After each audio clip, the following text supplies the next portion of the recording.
আমাৰ মুসলিম মানুহখিনিক বিশেষকৈ অত্যাচাৰ কৰা হৈ আছে, নোটিছ কৰা হৈ আছে। আজি হিমন্ত বিশ্ব শৰ্মা 26ৰ নিৰ্বাচনী বৈতৰণি পাৰ কৰাৰ কাৰণে একমাত্ৰ মুছলমানক টাৰ্গেট কৰা পৰিগণিত হৈছে অসমত। গতিকে আমি মুছলিম ছাত্ৰসন্থাই বিচাৰিছোঁ যেন আজি নিৰ্বাচন আয়োগ সম্পূৰ্ণ নিকা হ'ব লাগে, ইয়াত কোনো ত্ৰুটিপূৰ্ণ হ'ব নালাগে। আজি য'ত গণতন্ত্ৰত আমি বিশ্বাসী, ভাৰত যিহেতু ধৰ্মনিৰপেক্ষ ৰাষ্ট্ৰ আৰু সম্পূৰ্ণ গণতান্ত্ৰিক দেশ এখন, ইয়াত যদি সংবিধানৰ বিৰুদ্ধে কাম কৰা হয় ইয়াৰ কোনো পধ্যে গ্ৰহণযোগ্য নহয়। আজি দেখা গৈছে যেন একমাত্ৰ NRCত যেনেকৈ হিয়াৰিং হৈছিলে, NRCত যেনেকৈ কমপ্লেইন হৈছিলে, ঠিক তেনেকৈ SRতো কমপ্লেইন অবজেকশ্যন কৰি মানুহখিনিক যি হাৰাশাস্তি কৰাৰ এটা প্ৰচেষ্টা অসমত চলাই আছে, সেয়া কিন্তু গৰিহণাৰ যোগ্য। আজি যিসকল অভিযোগ কৰি আছে, ভুৱা অভিযোগকাৰী, তেওঁলোকৰ না কোনো ঠিকনা আছে না কিবা আছে। বহুত অভিযোগকাৰী তেওঁলোকে নিজে গম নাপায় যেন তেওঁলোকৰ নামত এটা অভিযোগ কৰা হৈছে বা কোনোবা মানুহৰ এগেইনষ্টত তেওঁলোকে অভিযোগ কৰিছে। গতিকে এনেকুৱা ভুৱা অভিযোগকাৰীৰ বিৰুদ্ধে নীতিগত আইনগত ব্যৱস্থা ল'বলৈ আমি মোচাই দাবী উত্থাপন কৰিছোঁ। আৰু এটা কথা স্পষ্ট যেন এনেকেই মুছলমানক ভোটাৰ তালিকাৰ পৰা নাম কৰ্তন কৰি তেওঁলোকৰ ভোটাধিকাৰ খৰ্ব কৰাৰ যি ষড়যন্ত্ৰ অসমত আৰম্ভ কৰিছে মুখ্যমন্ত্ৰী ডাঙৰীয়াই, আৰু মুখ্যমন্ত্ৰীয়ে নিজেই স্পষ্টভাৱে স্বীকাৰ কৰিছে যেন SRত যিবিলাক নাম কৰ্তন কৰা হৈ আছে ইয়াত আঁৰত কিন্তু মুখ্যমন্ত্ৰীৰ নিৰ্দেশনা আছে, আৰু মুখ্যমন্ত্ৰীয়ে স্বতঃস্ফূৰ্তভাৱে ইয়াত স্বীকাৰ কৰিছে। গতিকে সাংবিধানিক পদমৰ্যাদাত থকা এগৰাকী ব্যক্তিয়ে এনেকৈ ভাৰতীয় নাগৰিকক অত্যাচাৰ কৰিবলৈ নিৰ্দেশনা দিয়াটো কোনো পধ্যে গ্ৰহণযোগ্য নহয়। গতিকে এনেকুৱা মুখ্যমন্ত্ৰীয়ে স্বইচ্ছা পদত্যাগ কৰিব লাগে আমি মোচাই দাবী উত্থাপন কৰিছোঁ। কাৰণ মুখ্যমন্ত্ৰীয়ে একমাত্ৰ হিন্দু মুছলমানৰ নামত নিজৰ ভোট বেংক বৃদ্ধি কৰাৰ কাৰণে আজি তেওঁলোকে এনেকৈ আবোল তাবোল বকি থকা পৰিলক্ষিত হৈছে।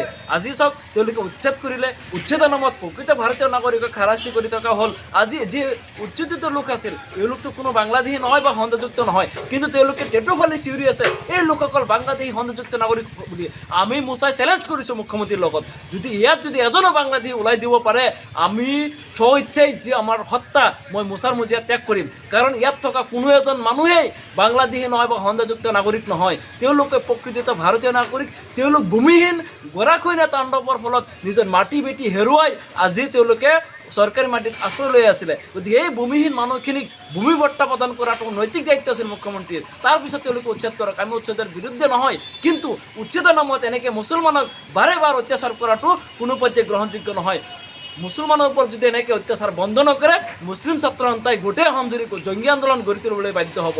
ইতিমধ্যে দেখা গৈছে যেন ৰাজ্যত মিয়া মুছলমানৰ ওপৰত অত্যাচাৰ কৰিবলৈ মুখ্যমন্ত্ৰী নিৰ্দেশনা জাৰি কৰিছে, ডাইৰেক্ট অত্যাচাৰ কৰিবলৈ তেওঁলোকে ইংগিত কৰিছে।